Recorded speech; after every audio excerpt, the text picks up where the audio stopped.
Merci Vanessa. Bonjour Vanessa. Merci de t'avoir avec nous pour la communauté Epics, le Epic Tribes qui veulent justement performer dans l'immopreneur, dans l'immobilier et dans l'entrepreneuriat, faire de l'argent et se lancer dans l'immobilier. Donc, c'est pour ça que je voulais t'avoir avec nous pour que tu puisses justement nous partager ton parcours, ton histoire, mais aussi des trucs et astuces sur le crédit parce que tu appartiens à une compagnie sur le crédit et aussi quelques petites expériences avec le COVID-19. Qu'est-ce qui se passe avec toi puis tes bâtisses immobilières d'investissement et immobilier. Donc, Vanessa, j'arrête de parler et je te laisse la parole. Comment vas-tu?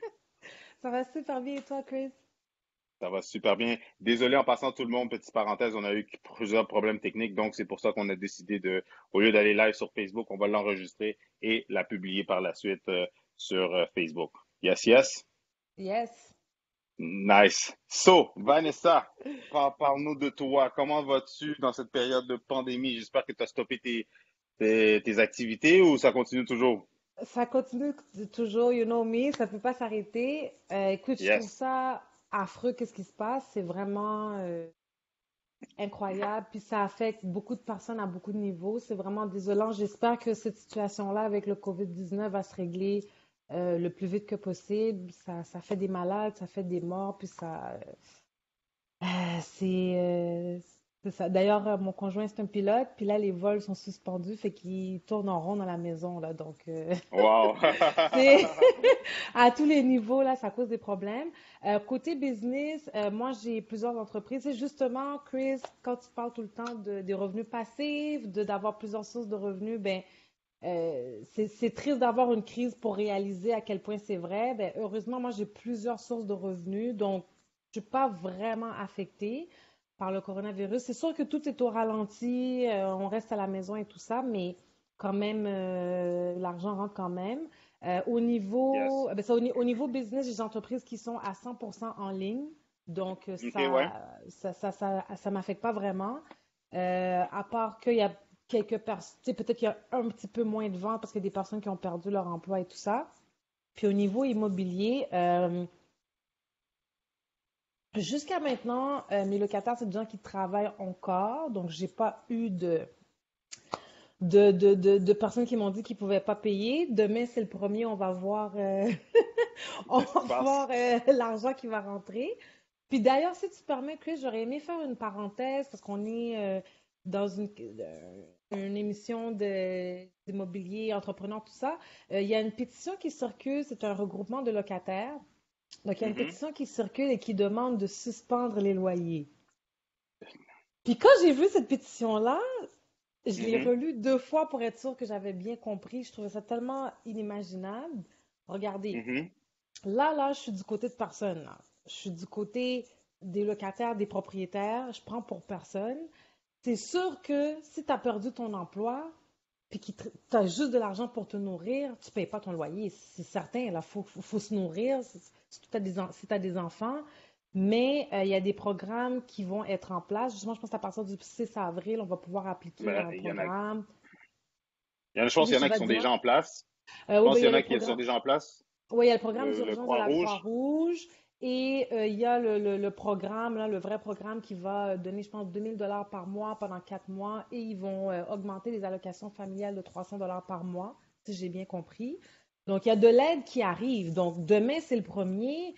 Il ne te reste pas assez d'argent ou tu as peur d'être serré. C'est sûr, paye pas ton loyer, mais c'est juste reporté. C'est pas un cadeau, c'est pas fini les loyers, c'est pas fini les obligations.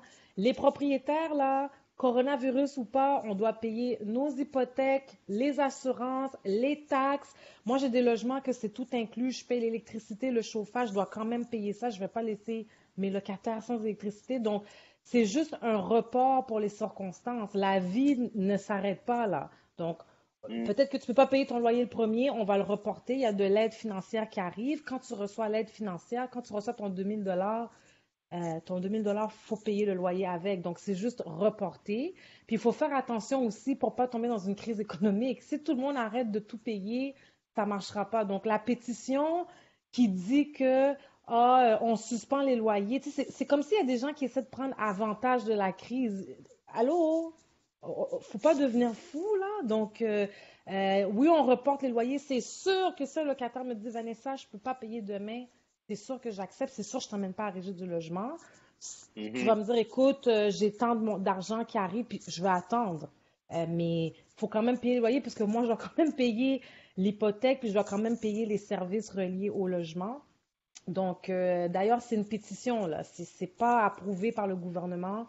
Et la vie continue. Puis dans quelques semaines, ça va être fini, là, le coronavirus. Donc, c'est ça. Faut pas s'imaginer des fausses croyances que oh, les loyers vont être suspendus, on paye plus. Ben non. Moi, il faut quand même que je paye les Non, c'est hypothèques et ça, tout ça. exactement. Ouais, ouais. Effectivement, puis même, tu vois, j'écoutais un live, justement, puis c'était Jocelyn Grégoire des Mordus Immobiliers qui parlait, puis une des choses qu'il a dit, c'est que pour certaines catégories de personnes, admettons, on va dire ceux qui sont sur le bien-être social, ben on s'entend Mhm. que pour eux autres, ils vont quand même recevoir leur chèque. De C'est un, puis ça, de c'est deux, ça. depuis le shutdown du 13 mars, techniquement, on a tout le monde, sans exception, techniquement tout le monde, on a réduit de beaucoup nos dépenses parce qu'il n'y a plus de sorties, plus Mhm, de cinéma, plus de resto, plus de club, mhm. plus d'aller se payer des bouteilles ou whatever. Donc, techniquement, on ne devrait pas manquer d'argent. Oui, on a peut-être fait plus de provisions. On a fait plus de provisions. On a fait plus de provisions côté bouffe, côté besoins fondamentaux pour rester à la maison. OK, oui. Mais techniquement, on n'a pas eu d'autres dépenses. Brandon, s'il te plaît. On n'a pas fait d'autres dépenses superflues qu'on fait d'habitude. Donc, techniquement, on est supposé de ne pas manquer d'argent. Fait que ça, c'est pour les personnes sur le bien-être social. Les entrepreneurs ou ceux qui travaillent, ceux qui sont salariés, ben, il y en a beaucoup qui ont switché vers le télétravail. Ils continuent de travailler. Des personnes comme moi puis toi, qu'on est sur le terrain, puis que là, à cause du shutdown du 13, oui, nous, ça nous crée un impact. Fait que pour les salariés, techniquement, qui continuent le télétravail, ils continuent de travailler, ils continuent de recevoir de l'argent qui rentre. Puis pour les entrepreneurs, ben, justement, il y a des programmes qui rentrent en place. Fait que pourquoi pas payer ton loyer? Techniquement, oui. Si tu as un retard, ben, avec les programmes qui s'en viennent, tu vas être en mesure d'avoir de l'argent qui va rentrer euh, techniquement bientôt ou rapidement. Fait au pire, oui, tu peux peut-être être en retard, mais tu ne devrais pas manquer d'argent et ne pas payer ton loyer. Fait que Mhm. je suis parfaitement d'accord C'est avec toi que cette. Puis de toute façon, si tu ne le payes pas, tu vas devoir le payer. Fait que tu veux-tu t'accumuler une dette sur ton loyer ou tu veux justement comme sortir de cette situation puis ne pas avoir de stress financier? Je suis d'accord avec toi. Donc, c'est ça. Donc, au fond, c'est juste, on reporte les loyers, mais c'est pas suspendu. Puis, il y a des gens qui Exact. confondent le fait que la régie du logement est fermée. Oui, mais en ce moment-ci, parce que ça serait inhumain que je mette un locataire dehors parce que demain, il ne peut pas me payer. Il a perdu son emploi du jour au lendemain. Donc, la régie du logement et les audiences sont suspendues à cause de ça. Mais quand tout va reprendre, tout ce que tu n'as pas payé en loyer, tu vas devoir le payer. Donc, c'est juste faire attention. Faut prendre le temps de juste bien comprendre les choses. Puis, il faut se fier aux vraies informations, pas juste à un regroupement de locataires qui revendiquent quelque chose d'insensé. Là. Donc, alors, les propriétaires, si vos locataires vous disent, écoute, j'ai perdu mon emploi, j'attends les prestations, je ne peux pas te payer, ne vous énervez pas, là, vous savez la situation. Aussi, Puis faut vous, avoir une bonne c'est ça, communication. ça c'est certain, là, tu sais. Puis vous, les locataires, ben, abusez pas de la situation. Vous avez un toit sur la tête. Quand vous allez à l'épicerie, vous payez votre bouffe, là. C'est pas, ah, moi, je paye pas de nourriture, je paye pas mon épicerie, il y a le coronavirus. Donc, on comprend que vous pouvez pas payer tout de suite, mais il y a de l'aide qui arrive. Donc, vous allez pouvoir payer après. Puis, faites attention à ne pas accumuler des dettes et que quand, dans quelques semaines, tout ça va être fini, que vous vous êtes endetté. Là, donc, faites attention à ça. Tout le monde Exact. tout le monde va mettre la main à la pâte, tout le monde va faire sa part pour que tout fonctionne bien en harmonie. That's what I On est wanted tous to là-dedans say. ensemble. C'est Exact. ça, on est tous Super. là-dedans ensemble, oui. Mais tu viens de mentionner quelque chose, tu viens de parler de dire le mot dette. Puis juste avant de rentrer dans ce sujet-là, juste pour que ça soit bien clair pour tout le monde, tu as plusieurs entreprises, mais une, c'est tu fais de la gestion locative. Puis deux, tu viens de partir d'une compagnie qui s'appelle Crédit Plus Pro. C'est bien ça? Oui, exactement. Donc, Très rapidement, oui. parle-nous de justement du côté gestion de location, puis tout de suite après, on enchaîne, on embarque plus en profondeur dans Crédit Pro Plus. Parfait. Donc, gestion locative, c'est l'entreprise Gestion Imova Inc. qui a une division qui s'appelle aussi louermonappart.com. Donc, c'est une agence de location d'appartements, de condos et de maisons. Donc, c'est un service principalement pour les propriétaires de condos, d'immeubles locatifs qui ont des logements à louer. Nous, on loue ces logements, on fait la publicité pour ces logements-là. Donc, c'est un service pour les propriétaires. Et Crédit Plus Pro, qui est mon nouveau bébé. Crédit Plus Pro, c'est l'école du crédit. Donc, c'est une école qui enseigne aux gens c'est quoi le crédit, comment ça fonctionne, pourquoi est-ce que tu perds des points à ton score de crédit, des stratégies pour aller chercher des points à son score de crédit. Et je te dirais que notre clientèle, nos élèves, notre clientèle principale en ce moment, c'est surtout des gens qui veulent acheter leur première propriété. Il y a beaucoup de personnes comme ça. On a aussi des entrepreneurs qui veulent avoir des marges de crédit pour entreprises, du prêt, du crédit pour démarrer. Et le crédit, c'est le facteur principal qui les empêche d'atteindre leur objectif. Puis on a aussi des clients que tout simplement, personne ne leur a jamais informé sur le crédit. Ils n'ont pas nécessairement un projet dans l'immédiat, mais ils veulent comprendre comment fonctionne le crédit et augmenter leur score. Puis pourquoi j'ai parti de cette compagnie-là, c'est que, oh my God, pour plusieurs raisons. Premièrement, dans le cadre de mon entreprise sur la location, vous savez que de plus en plus, les propriétaires font des enquêtes de crédit pour louer un logement. Même si c'est juste un logement de 500-600 $, les propriétaires maintenant veulent se protéger, ont peur, veulent pas aller à la régie du logement. Donc, ils font des vérifications, dont l'enquête de crédit. Donc, c'est possible de se faire refuser un logement pour le crédit. Et quand je loue des appartements, ben, malheureusement, il y a des personnes que je suis obligée de refuser à cause du crédit. Le propriétaire, même si je sais que c'est quelqu'un qui va bien payer, la personne est, je vois que c'est une bonne personne, le propriétaire refuse parce qu'il dit, ah, son crédit n'est pas bon, j'ai peur qu'il ne me paye pas. Donc, pour louer un logement, même pour un emploi, il y a certains emplois, hein, quand vous travaillez au gouvernement, vous allez obtenir un poste de supervision à la direction, il y a une enquête de crédit. Imaginez vous faire refuser un poste parce que vous n'avez pas un bon crédit. Ça, c'est Mhm. incroyable. Et dans mon entourage, si tu savais, Chris, tu sais, les Joe connaissants, là, les gens qui savent rien puis qui disent n'importe quoi. Puis je vais vous donner un exemple concret, là, une personne qui est proche de moi. Ça, c'est Mhm. l'histoire que tout le monde vit. Première voiture, elle a été un petit peu mal conseillée. Elle a pris une voiture, puis finalement, elle n'aime pas l'auto.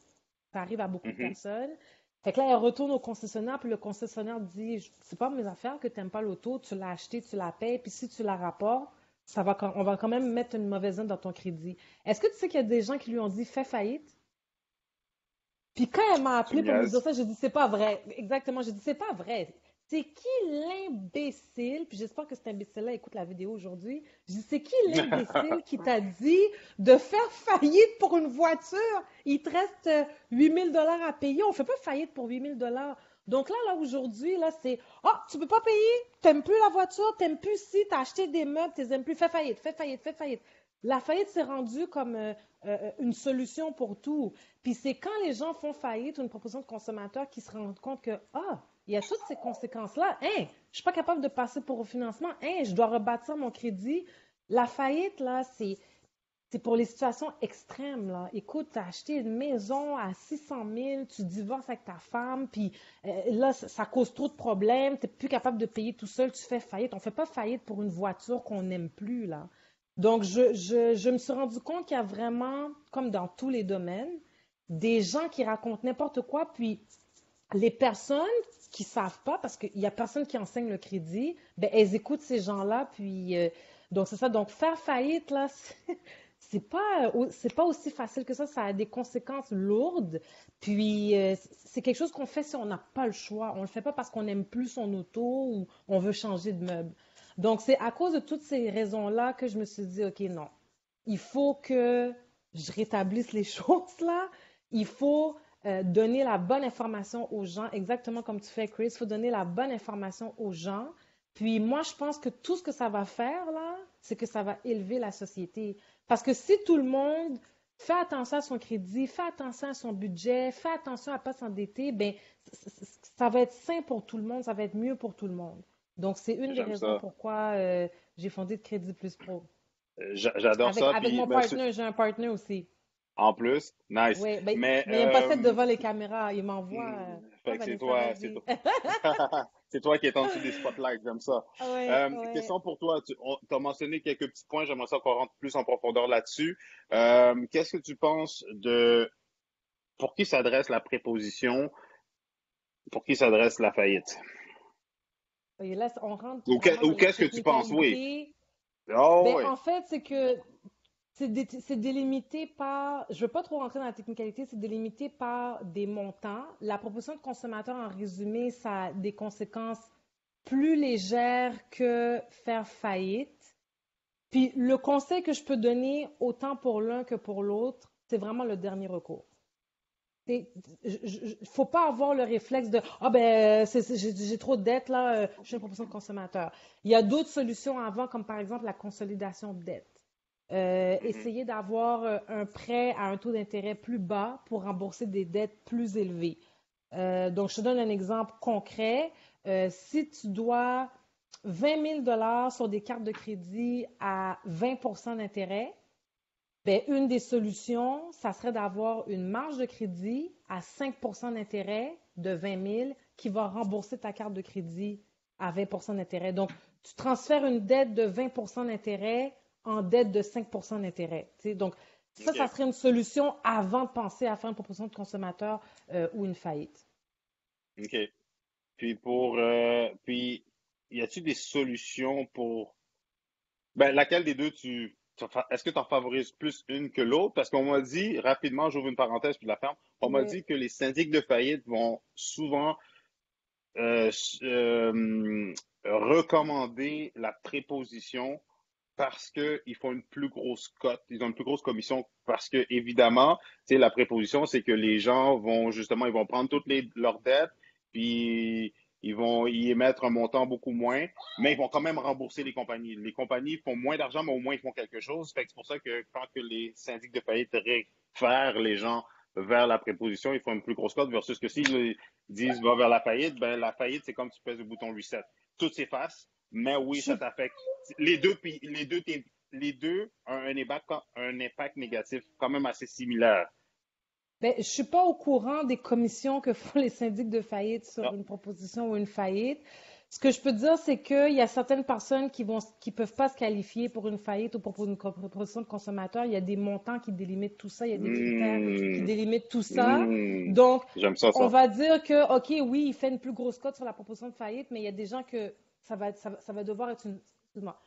Même si ça serait vrai qu'ils font une plus grosse cote sur la proposition de consommateur, ben, si la personne ne se qualifie pas pour la proposition de consommateur, il n'y aura pas le choix de faire faillite. Donc, Je comprends. c'est ça, Je comprends. donc, C'est du cas même par si cas. c'est vrai, C'est du cas par cas. il faut que tu te qualifies pour un ou pour l'autre. Il y a des critères Ouais. pour chacun des deux. Puis de toute façon, tu sais, pourquoi je veux pas m'attarder sur la proposition de consommateur et de faillite, c'est parce que je veux pas que les gens fassent de proposition de consommateur et de faillite. J'aimerais ça que les gens apprennent Hmm. à gérer leur budget, à réduire leurs dépenses, à essayer de faire une consolidation de dette soi-même avant de. C'est pour ça que je veux pas parler de ça, parce que je veux pas. Ah, elle a dit proposition. Je suis plus capable de payer, elle a dit proposition. C'est pas ça que je veux, c'est le contraire. Effectivement, c'est bon.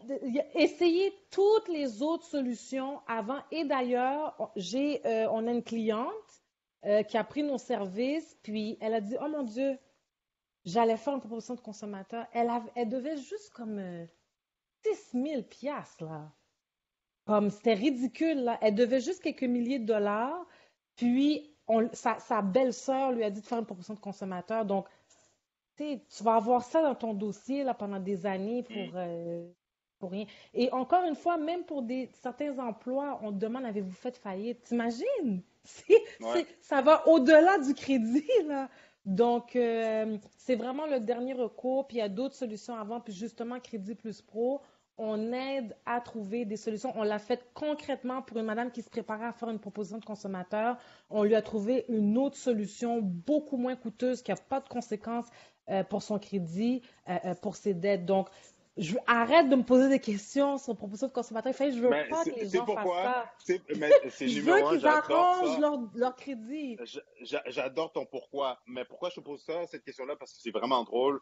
Il y a quelques jours, je parlais avec quelqu'un sur Facebook, sur Messenger, puis c'est ça que la personne me disait qu'elle s'en allait faire, justement. Elle avait déjà signé les documents de la préposition pour environ, je te dirais, 17 à 20 000 dollars. Là, dernière question sur la préposition ou la faillite. Mais puis parce que c'est quelque chose que je vois quand même assez fréquemment, justement, dans l'immobilier. Les gens veulent acheter, mais tu sais, j'ai fait une préposition il y a quelques années ou une faillite. Parfait. Mais dans les cas où est-ce que les gens, c'est entre 10 000 à 20 000 dollars, est-ce que tu as des solutions pour ces gens-là au lieu qu'ils aillent vers la faillite ou la préposition? Oui, Est-ce que tu j'ai peux des nous solutions. partager quelques petites astuces sans Ben, nous donner je t'ai ta donné, formation, là? Ou... ben, c'est ce que je t'ai donné, la consolidation d'aide. Donc, OK. d'obtenir un prêt, idéalement une marge de crédit, parce qu'en général, les marges de crédit, les taux d'intérêt sont plus bas que les cartes de crédit. Donc, d'obtenir un prêt où tu vas pouvoir, un prêt, on va dire, à un taux d'intérêt de 5 où tu vas pouvoir rembourser tes dettes de 20. Mais ça, Il c'est y a une aussi, consolidation. Parce que ben, la c'est marge de ça. crédit, Alors, t'as- toi, la ouais. consolidation, tu peux avoir la banque qui l'a fait pour toi, mais tu peux la faire Mhm. toi-même aussi. Tu n'es pas obligé d'aller voir une banque pour dire, ah, voici mes dettes, aide-moi. Toi, tu peux aller te chercher une marge de crédit à un taux d'intérêt plus bas, puis tu rembourses tes dettes. Ça, tu peux faire ça OK. toi-même. Puis, il y a la marge de crédit personnelle et il y a la marge de crédit d'entreprise. La marge de crédit personnelle, euh, ça va s'afficher dans ton dossier de crédit comme une nouvelle dette, mais on peut te l'accorder parce que c'est dans l'optique de rembourser des dettes plus élevées. Et à la OK. marge de crédit d'entreprise. Ce qui est très intéressant avec la marge de crédit d'entreprise, c'est que la majorité d'entre elles n'apparaissent pas au dossier de crédit personnel. Ça veut dire que, OK. supposons que je prends une marge de crédit d'entreprise de 25 000, elle n'apparaît pas à mon dossier de crédit personnel. Donc, je peux utiliser ce 25 000-là pour rembourser des dettes. Tu sais. Donc, ça OK. serait la première étape. Puis la deuxième étape, ben, c'est d'aller avec une banque qui, elle, donc tu dis, écoutez, moi, je veux que vous consolidez mes dettes et la banque, elle va te faire un prêt, puis elle peut même rembourser les dettes pour toi. Donc, ça fait pas de dommages au dossier de crédit, les dettes sont remboursées, donc je préfère de loin cette option-là avant la proposition de consommateur. Et la faillite, puis je te dirais, là, Chris, là, les gens qui sont endettés, là, c'est des dettes, c'est rien du tout, hein. Des fois, il y a des C'est gens, ça le là, pire. une carte de crédit de 10 000 qui est pleine. Je dis, Madame, qu'est-ce que vous avez fait avec le 10 000? Est-ce que vous avez eu une situation, tout ça? Non, j'ai acheté des choses pour des linges, des vêtements, des jouets. Les gens s'endettent avec de la consommation là, inutile. Là. Donc, On est c'est dans une c'est- société c'est- de surconsommation. absolument. Donc, c'est pour ça que je dis, la faillite, la proposition de consommateur, faites attention à ne... Au lieu de vous dire, ah ben si j'ai trop de dettes, je vais faire faillite. Non, regardez dès aujourd'hui, est-ce qu'il y a des dépenses que je peux couper? Est-ce qu'il y a des choses que j'achète? Moi, des fois, tu achètes quelque chose, puis il reste dans une penderie, dans la boîte fermée, finalement. Alors, c'est tout pour aujourd'hui. Merci tout le monde pour votre écoute. Si vous avez des questions ou des commentaires, n'hésitez pas à les mettre plus bas. Ça va me faire plaisir de répondre à toutes vos questions, mais surtout de vous donner la bonne information. J'ouvre une petite parenthèse. Mon but avec ma chaîne n'est pas simplement de vous divertir, mais au contraire, mon but c'est de vous aider en vous donnant l'information, mais surtout pour ceux qui sont prêts à passer à l'action, pour ceux qui sont prêts à passer à un autre niveau, que ce soit pour vendre ou acheter. Mon but est de vous assister, de vous accompagner pour vous assurer d'avoir une belle transaction gagnante. Donc, n'hésitez pas à me contacter directement. Mes informations sont plus bas. Envoyez-moi des messages sur toutes les plateformes de réseaux sociaux. Christopher Salador, vous allez me trouver, ou sinon sous le nom de Better Call Chris. Pour terminer, aimez, commentez et partagez la vidéo avec les gens que vous savez que ce contenu pourrait servir. Et c'est Christopher Salador, votre courtier immobilier, en plus d'être votre guide, votre coach, votre conseiller en immobilier. Merci tout le monde.